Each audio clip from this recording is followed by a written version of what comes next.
Assalamualaikum and hello to everyone. Today, my group will be presenting our case study, which is slit tie by duck. I'm Fahim, and let me introduce my groupmate, Jamie and Izzuddin. Okay, first, I'm gonna talk about the company background. It all started on 5th May 2014. It was founded by the popular blogger and entrepreneur Vivi Yusuf and her husband, Fatza Anwar. Their main store is the Duck Store, Suria KLCC, Kuala Lumpur. Vivi Yusuf also owns Fashion Valet. Next is organization structure. Organization structure in the Duck company will be the co-founder itself, Vivi Yusuf, supported directly by the sales director, Min Ji Ko, and 3 main manager, which is product development, marketing, and also category manager. Moving on to the company vision and mission, dUCk aiming to convey the message that wearing scarf among women should be celebrated, not only for Muslim and also for the non-Muslim. Hi everyone, I'm Izzuddin. I will explain further about the issue of a well-known brand in Malaysia. I guess everyone should know this, especially for the women, because the issue related with the brand of dUCk, which mostly sells women headscarf. Malaysian headscarf brand dUCk removed the marble neckties from its website and apologized for the mistake after numerous people called it out for selling silk to Muslim males who are not allowed to wear them. It's strange that a Muslim-owned company would ignore such a simple detail that is crucial for Muslims. And many online users have been debating the item's usage of 100% silk material in addition to its outrageous pricing, which is sold at 300 ringgit. Insane price, right? Islamic law states that Muslim males are not allowed to wear any clothing or accessories made of the material. It is considered to be haram, or in other terms, it is forbidden. Next, I'm going to discuss with you the law of wearing silk for men in Islam. Men are not allowed to wear clothing made entirely of silk. According to Islamic law, it doesn't matter if it is sock, pants, and of course a shirt. Men are not allowed to wear clothing containing more than 50% silk by weight in comparison to other fabric types, which means men may in any way to wear silk, but the silk content cannot be more than the other material of that particular cloth. Well, little boys are allowed to wear silk with caveat, while men are permitted rukhsah, facilitation, in cases of extreme need like skin conditions. So, if you are having any skin issue that require you to wear only silk, then only you are allowed to wear them. This can be proven by the hadith that I seek in order to show that silk is forbidden to be worn by men. The ruling of men wearing silk clothing is haram. This is based on the saying of the Prophet Muhammad, peace be upon him. أحل الذهب والحرير لناس أمتي وحرم على ذكورها. Gold and silk have been permitted for the females of my ummah and forbidden to males. Sunan al-Nasi'i.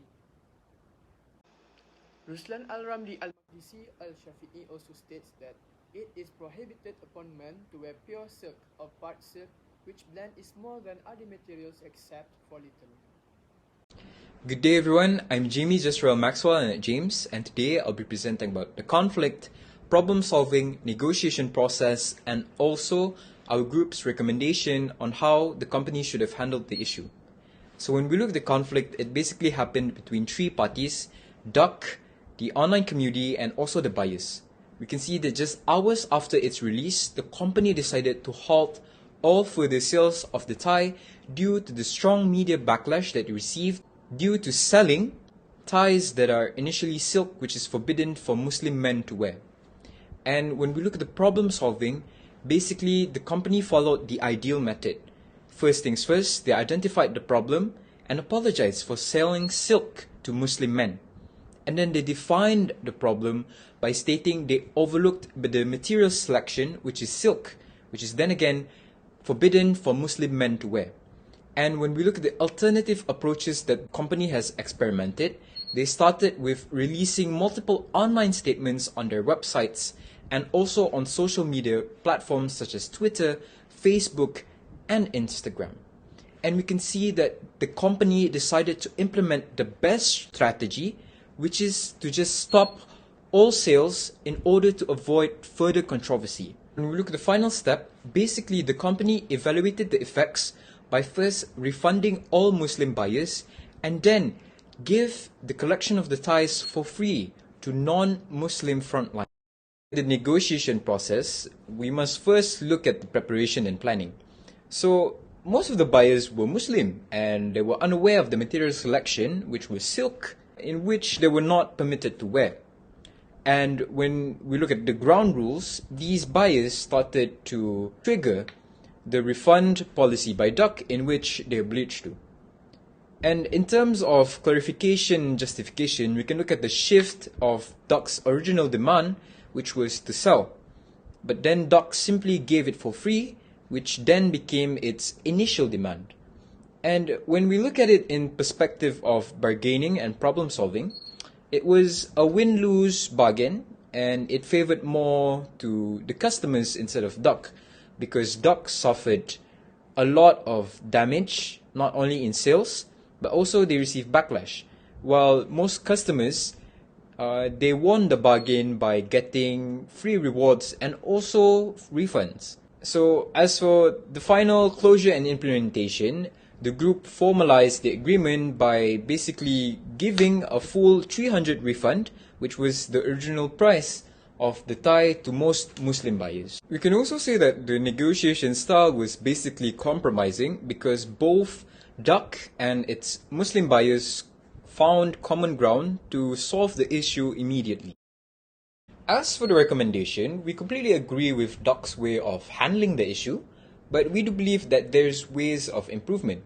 So for instance, not only should have dUCK refunded the Muslim buyers, but dUCK should have also given these Muslim buyers free vouchers, or maybe you can say free gifts, just as they have given the non-Muslim frontliners, because then at the end of the day, these Muslim men who bought the ties were still frontliners and they still celebrate Father's Day. And lastly, I have gathered a few evidence from Instagram, YouTube, and a few article websites like the Forget, Hype, and Coconut KL.